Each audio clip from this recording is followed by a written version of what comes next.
Yannick Aleno a vécu l'horreur. Dans la nuit du 8 au 9 mai 2022, le chef étoilé a perdu l'un de ses fils de façon brutale. Antoine Aleno, âgé de 24 ans au moment du drame, a été percuté par un chauffard alcoolisé qui roulait à bord d'une voiture volée.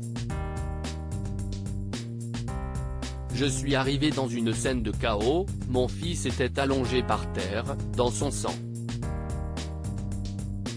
On est dans une scène chaotique, on est dans une scène d'attentat, a raconté celui qui est papa d'un autre garçon, sur le plateau de Télématin, en mai dernier. Depuis cette nuit tragique, Yannick Aleno n'a cessé de rendre hommage à son fils, que ce soit par ses mots ou ses actions. Ce lundi 21 août, il a adressé une tendre déclaration à Antoine, via ses réseaux sociaux. Le chef étoilé a en effet partagé une photo en noir et blanc de lui et de son enfant, sur laquelle le duo prend la pose souriant et complice. Mon petit ange d'amour, a écrit Yannick Aleno en légende de cette publication qui a naturellement ému les abonnés du chef étoilé. Il n'est plus là où il était, mais il est partout là où vous êtes, si est certain, perdre son enfant n'est pas dans l'ordre des choses ou encore je pense très fort à vous, vous êtes super et votre fils si est un ange, a-t-on pu lire parmi les nombreux commentaires qui ont été adressés à l'époux de Laurence Bonnel.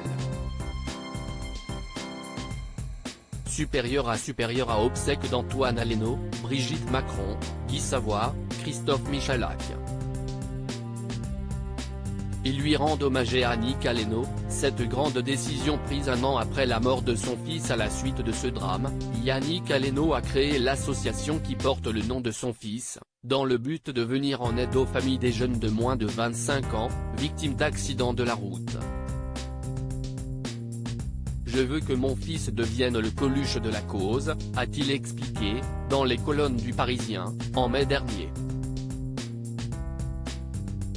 Celui qui a été en couple avec Patricia Cass souhaite apporter un soutien financier, juridique et psychologique aux victimes, grâce également à la mobilisation de bénévoles en place aux quatre coins de la France. Cette volonté d'accompagnement a très vite été présente chez la famille endeuillée par la disparition du jeune chef qui s'inscrivait dans les pas de son père. Je veux mettre ma notoriété au service du bien commun. Dans ce combat, on a besoin de tout le monde, avait affirmé Yannick Aleno dans le journal du dimanche. Récemment interrogé par nos confrères de M6, Yannick Aleno a également fait part de sa volonté de faire bouger la législation française. Il souhaiterait mettre en place un délit d'homicide routier, qui remplacerait le terme d'homicide involontaire. Ça changerait beaucoup de choses. Le regard qu'on porte sur les victimes. Quand on sait qu'on prend de la drogue ou de l'alcool et qu'on va rouler à vive allure dans une cité, si est comme dégoupiller une grenade et la lancer au milieu d'un public, a-t-il estimé. Crédit photo, Best Image.